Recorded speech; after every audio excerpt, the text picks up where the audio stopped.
다른 사람들이 다 반대할 때에 나만 옳다라고 주장을 하면은 나는 어떻게 될까요? 그렇게 된다면 다른 사람들에게 왕따를 당하거나 아니면 다른 사람들의 비난을 받을 수도 있을 것입니다. 그럼에도 불구하고 옳은 것은 옳다라고 얘기할 수 있는 것, 아님을 아니다라고 얘기할 수 있는 것, 이것이 진정한 용기 있는 사람일 것입니다. 코로나 시대가 되니까 점점 집단 이기주의가 팽배합니다. 그런 가운데서 사람들이 눈치를 봐요. 혹시 비난을 당하지 않을까, 왕따를 당하지 않을까, 사람들이 나를 무시하지는 않을까. 그런 가운데서 신앙생활도 눈치 보고 귀여우기를 두려워하는 분들이 있습니다. TV에서 한 철학자이자 그 사회학자인 그 교수님이 그 마스크 쓰는 것에 대해서 이야기한 그런 대목이 있습니다. 실내에서 사람들이 있는 곳에서는 마스크를 쓸 수 있다. 그러나 야외에서 공원에 혼자가 있는데 야외에서 공원에 사람들이 거의 없는데 마스크를 써야 될까? 그런 이야기를 했습니다. 정부에서 지침이 내린 대로 우리는 다 지켜야 되는 것인가? 왜 정부는 이런 문제를 가지고서 국민들과 함께 논의하지 않았는가라고 그처럼 이야기를 했습니다. 이렇게 억지로 끌고 가는 것, 이것은 독재 국가에서나 하는 일이라는 겁니다. 그 교수님의 그 용기 있는 발언에 저는 참 공감을 하게 되었습니다. 아닌 것을 아니다라고 얘기할 수 있는 용기, 이것이 참 용기지요. 우리 신앙인들도 양심에서 우러나는 것들, 그래서 옳은 것을 옳다라고 얘기하고 아닌 것을 아니다라고 얘기할 수 있는 그런 신앙인의 용기가 필요합니다. 하나님은 진정한 믿음의 용기가 있는 사람들을 찾고 계십니다. 예수님이 오늘 말씀에서 십자가를 지시는 그런 장면입니다. 많은 사람들이 예수님을 비난하고 조롱하고 욕을 합니다. 지나가는 백성들, 대제사장들, 서기관들, 관리들, 병사들도 다 예수님을 비난하고 욕을 합니다. 그런데 예수님이 정말 비난받을 그런 모습을 가지셨는가? 예수님이 사람들이 생각하는 만큼 그렇게 비난받을 일을 했었나요? 왜 사람들은 어떨 때에는 예수님을 메시아라고 그렇게 외쳤는데, 그런데 왜 지금은 십자가를 지고 가는 예수님을 보면서 비난하고 욕을 하고 그렇게 사람들이 예수님을 그렇게 욕을 하면서 그렇게 외칠까요? 얼마 전까지도 사람들은 예수님이 예루살렘에 입성을 할 때에 호산나 하면서 외쳤습니다. 그리고 제자들은 예수님이 십자가를 진다라고 할 때 죽기까지 따라가겠다라고 그렇게 외쳤습니다. 그런데 지금 십자가를 지고 가는 그 예수님을 바라보면서 사람들이 다 욕을 하고 비난하고 손가락질하고 있다라는 거예요. 왜 이들은 예수님에게 이처럼 돌변했을까? 그것은 이제 이익이 없다라는 거예요. 예수님을 바라보면서 자신들이 원했던 그런 메시아가 아니었다라는 거예요. 예수님에게 뭔가 기대를 하고 있었는데 그 기대감이 상실되어지고 유익과 이익이 사라지니까 이제 예수님을 필요 없다라고 다 버리고 있는 겁니다. 제자들도 마찬가지예요. 예수님을 따랐던 많은 대부분의 제자들은 예수님을 바라보면서 예수님이 나라를 통치하고 왕으로서 그 유대 나라를 다스리게 될 때에 자신들은 그 나라의 한자리를 하려고 하는 그런 야욕들이 있었습니다. 그런데 힘없이 십자가를 지시고 가는 그 모습을 보면서 실망하면서 다 도망갔다라는 거예요. 그러면 우리는 어떤 모습으로 예수님을 바라봐야 될까요? 예수님의 그 십자가의 현장에 있었던 사람들, 그 사람들은 진정 어떤 모습으로 예수님을 바라봤고 진정한 믿음이란 무엇인가? 우리가 함께 십자가 현장에 있는 사람들을 한번 살펴보았으면 합니다. 십자가 현장에 있었던 사람들 중에 대부분의 사람들은 백성들이었습니다. 그 사람들을 들어서 우리는 일반적으로 불특정 다수라고 얘기를 합니다. 이들은 어디를 가든지 예수님을 따라갔던 사람들이에요. 이들이 따라다녔던 그 목적은 무엇입니까?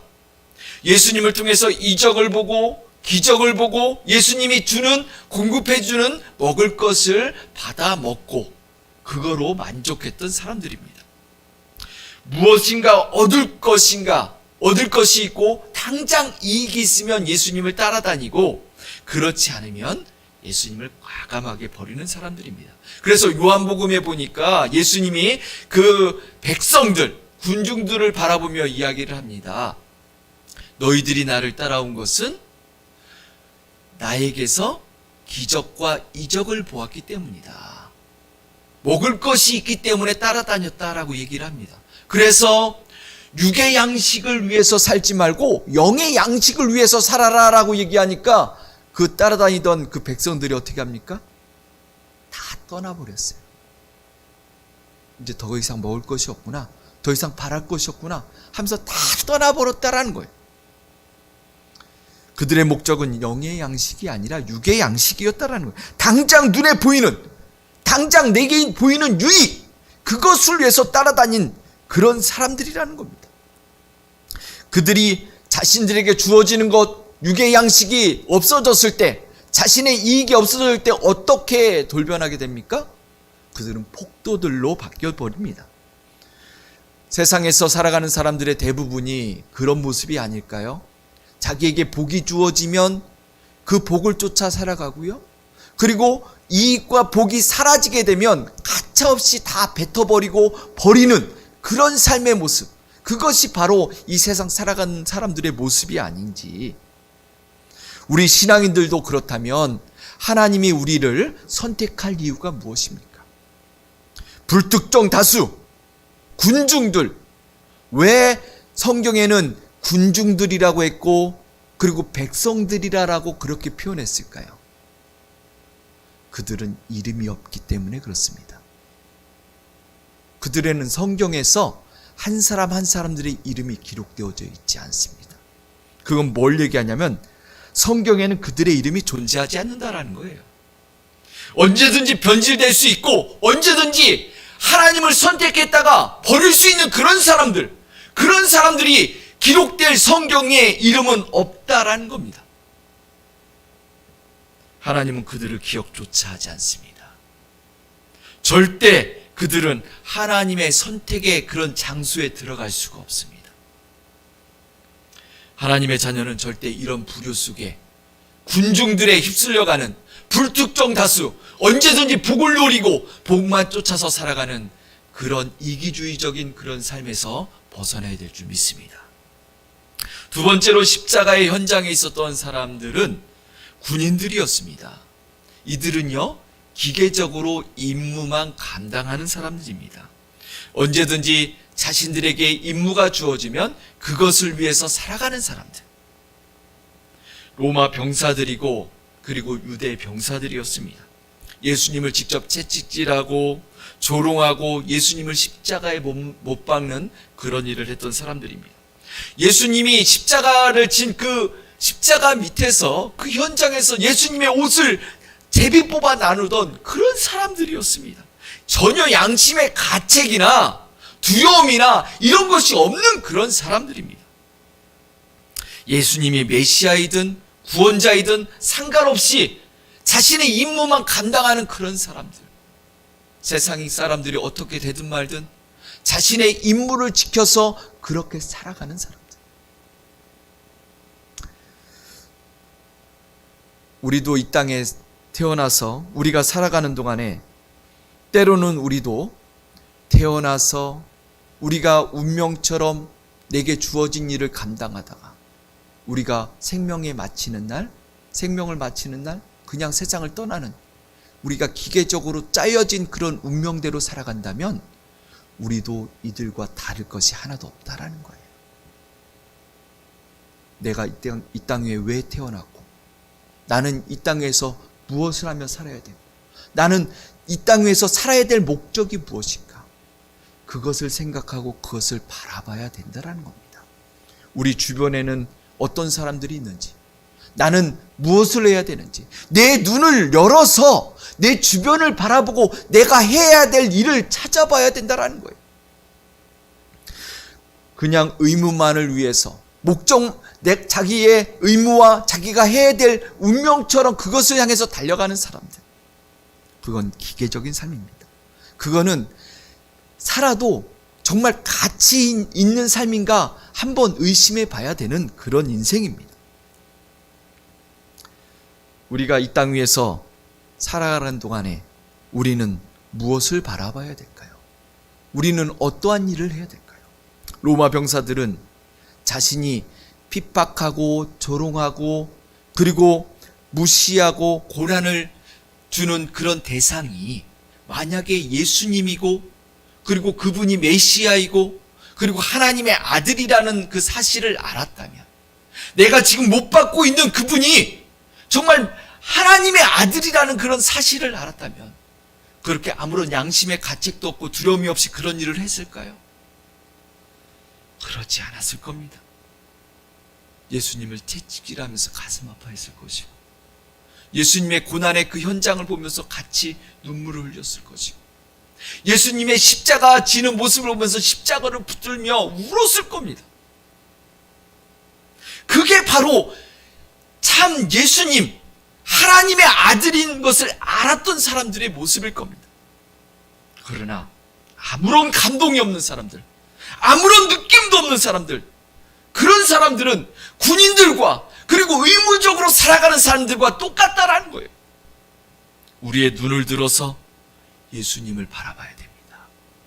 십자가에 달려있는 그분이 어떤 분인가를 바라봐야 된다는 거예요. 그분을 알아야 됩니다. 그분이 메시아인 것을, 하나님의 아들인 것을 눈치채고 그것을 느끼고 마음으로 받아들일 수 있는 사람, 그 사람이 진정한 하나님의 아들인 것입니다. 하나님의 자녀인 것입니다. 세 번째로는 이 십자가 현장에 있었던 사람들은 관리들이었습니다. 이 관리들은 통칭해서 관리들이라고 얘기를 하지만 거기에는 율법사들, 서기관들, 장로들, 그리고 제사장 계열의 사두개인들, 그리고 바리새인들, 이런 사람들이었습니다. 주로 이런 사람들은 유대의 부유층이고 지식인들이고 그리고 정치가이며 권세가들이었습니다. 유대를 이끌어가는 핵심적인 그런 인물들이었어요. 그런데 이들이 했던 일들은 무엇이냐 하면 예수님을 방해하는 일을 해요. 예수님을 못마땅하게 여깁니다. 예수님을 반대하고 예수님을 대적했던 그런 사람들이에요. 빌라도가 예수님을 그 재판을 할 때에 빌라도는 참 그래도 양심의 가책이 있었어요. 그래서 예수님을 보니까 죄가 없어요. 그래서 예수님을 풀어주려고 하니까 이런 관리들이 뭐라고 얘기합니까? 안 된다라는 거예요.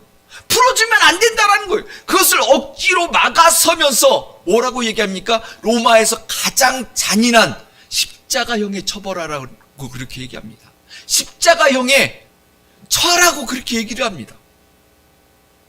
그리고 십자가에 못 박힌 그 현장까지 쫓아와 가지고는 예수님을 욕하고 모욕을 주고 그리고 십자가에서 내려와 보라고 조롱하면서 손가락질했던 그런 사람들입니다.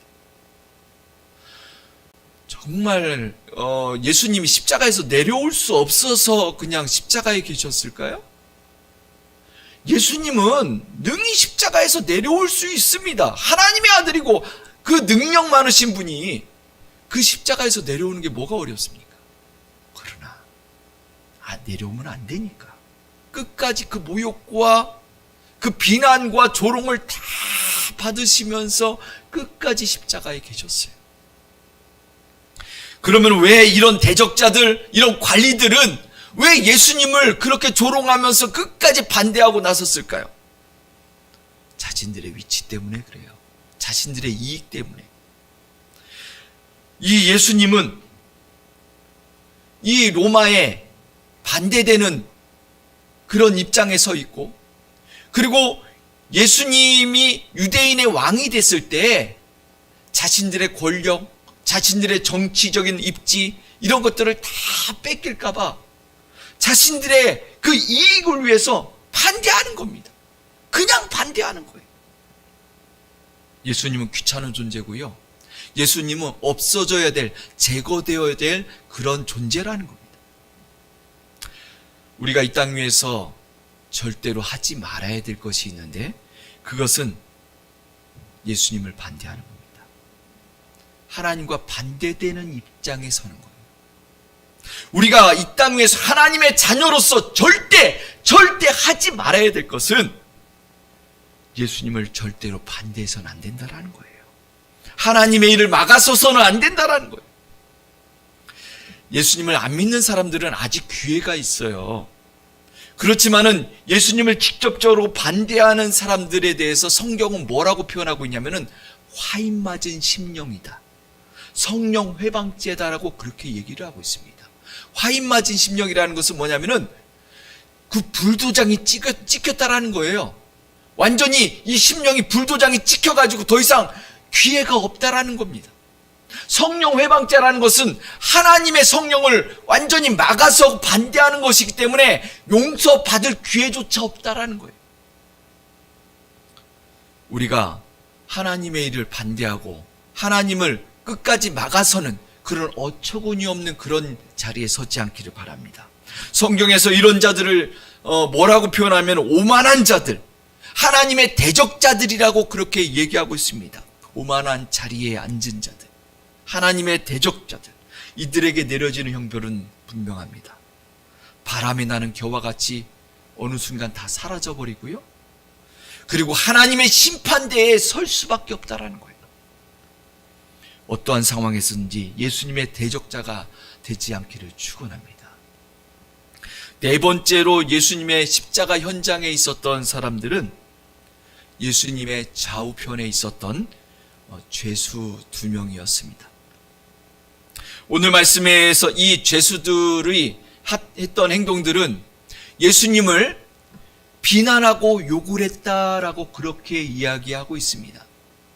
그런데 오늘 말씀과 다르게 이 누가복음에서는 뭐라고 표현하고 있냐면은 그 중에 한 명은 예수님을 믿었다라고 얘기하고 있어요. 아니 그런데 마태복음하고 마가복음에서는 분명히 예수님을 비난하고 욕했다라고 그렇게 얘기하고 있는데 어떻게 누가복음에서는 예수님을 영접하고 예수님을 믿었다라고 그렇게 얘기하고 있는지 왜 다를까요? 아니 예수님의 제자들 아니면 예수님의 그 제자들과 가까운 사람들이 쓴 그 성경입니다. 그런데 왜 달라요? 누구는 예수님을 비난하는 모습으로 표현하고 누구는 한 명은 예수님을 믿었다라고 표현하고 왜 그랬을까요? 여기에 대해서 학자들은 이렇게 이야기를 합니다.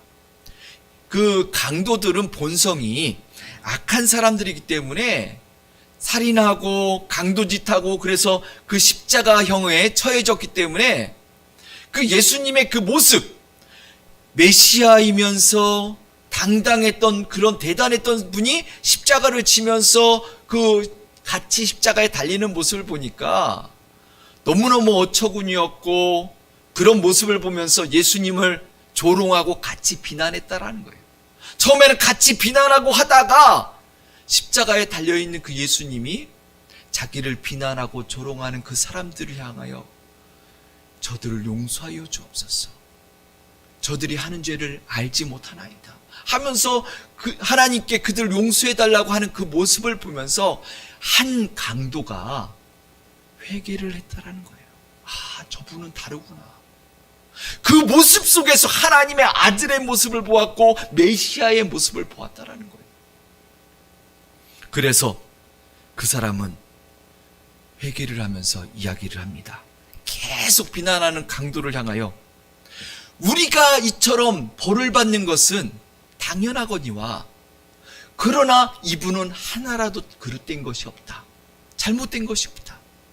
그러면서 그 비난하던 그 강도에게 야단을 치면서 예수님에게 이야기를 합니다.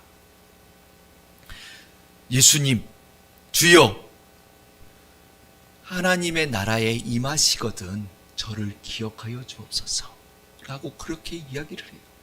마지막 예수님께 회개하면서 요청을 한 거죠. 제가 예수님을 믿겠습니다. 저를 기억하여 주옵소서. 여러분들, 우리가 정말 하나님 앞에 갈 때에, 우리가 마지막 목숨이 끊어지는 그 시간에 우리는 뭐라고 얘기해야 될까요? 예수님, 저를 기억하여 주옵소서. 이렇게 얘기해야 되지 않겠습니까? 우리가 했던 모든 것들, 우리가 주님을 위해서 믿으려고 노력하고 헌신하고 고생하고 했던 그 모든 것들, 노력들, 그거를 기억하여 주옵소서. 이렇게 고백해야 되지 않겠습니까? 예수님은 이렇게 얘기합니다. 오늘 내가 나와 함께 낙원에 있으리라. 우리가 마지막 목숨이 끊어지는 그 순간에 예수님이 이야기를 합니다. 네가 오늘 나와 함께 낙원에 있으리라. 우리의 간절한 외침 속에 주님은 반드시 응답해 주시고 우리를 맞아 주신다라는 겁니다. 우리나라 역대에 가장 그 악랄했던 악당들을 이렇게 순위를 매긴 어떤 프로그램이 있었습니다. 그런데 그 순서를 보니까 가장 악랄했던 악당 1위가 90년대에 있었던 악당들, 지존파였습니다. 그들이 했던 그 일들은 간금, 살인, 생매장, 그리고 인육까지 먹었다라는 거예요. 너무너무 잔인했기 때문에 거기에 속해 있던 그 악당들, 모든 일당들이 다 사형에 처해졌어요. 그런데 그 중에서 지존파 그 두목, 그 사람이 나중에 죽기 전에 예수님을 믿었다라는 거예요. 아니, 그렇게 악한 악당이 예수님 믿어도 되는 건가요? 아니, 그런 악당도 예수님 믿으면 용서받나요? 그런데 그 악당이 예수님을 믿었다라는 거예요. 그 악당을, 지존파 두목을 전도한 분이 있는데 그분은 이름은 실명은 거론하기가 어렵습니다. 그런데 이 집사님이에요. 이시성을 가진 집사님인데 그분이 직접 간증하는 걸 제가 들었어요. 그런데 이제 전도를 하러 갔는데 처음에는 계속 거부를 하더라는 거예요. 안 믿는다고. 나는 예수님 같은 거 안 믿는다고 계속 거부를 하더라고요. 그래서 이제 나중에는 편지를 썼습니다. 예수님에 대해서 편지를 쓰고, 그리고 예수님의 사랑에 대해서 편지를 써가지고 보내줬어요. 그랬더니 나중에 그 편지를 보고서 그분이 지존파 두목이 만나자라고 얘기를 한 거예요. 그러면서 하는 얘기가, 제가 그 편지를 보면서 많이 감동을 받았습니다. 그러면서 하는 얘기가, 저도 예수님을 믿어도 됩니까? 나 같은 죄인도, 이렇게 악랄하고 잔인한 죄인도 용서받을 수 있냐고. 그랬더니 그 집사님이 용서받을 수 있다고. 예수님은 모든 죄인들을 위해서 이 땅에 오셨다고.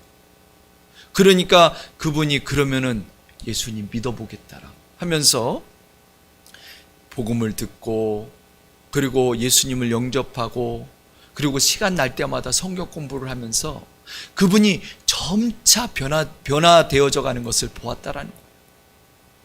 그리고는 마지막 사형대에 올라갈 때에 뭐라고 얘기하냐면은, 저는 이제 마음이 평안합니다. 저는 이제 예수님 품에 갈 것입니다 하면서 찬양을 부르면서 할렐루야를 외치면서 형장의 이슬로 사라졌다라는 겁니다. 이분이 어떻게 예수님을 믿을 수 있었을까요? 그분은 왜 마지막에 예수님을 선택을 했을까요? 십자가상에 있었던 한편의 강도는 왜 예수님을 선택했고, 이 지존파 두목은 왜 예수님을 선택을 했을까요? 다른 것으로는 자신의 무거운 죄를 해결할 수 없으니까, 자신의 무거운 짐, 이 두려움, 이것을 해결할 수 있는 방법이 다른 그 아무것도 없기 때문에 유일한 길, 자신에게 용서를 주고 자신에게 생명을 줄 수 있는 유일한 분은 예수님이라는 것을 발견했기 때문에 그렇습니다. 그렇습니다. 예수님께서는 이 땅에 우리에게 생명을 주러 오셨습니다. 우리의 죄를 용서해 주러 오셨습니다. 우리에게 영원한 안식을 주러 오셨습니다. 그 예수님을 통해서 우리가 영원한 생명과 구원과 죄 용서함을 받고 하나님의 자녀로서 살아가기를 축원합니다. 세상 사람들이 뭐라고 한다 할지라도, 비웃는다 할지라도, 나에게 조롱을 한다 할지라도 그 예수님을 잃어버리지 않고 끝까지 예수님만 믿고 살아가는 주의 자녀들 되기를 축원합니다.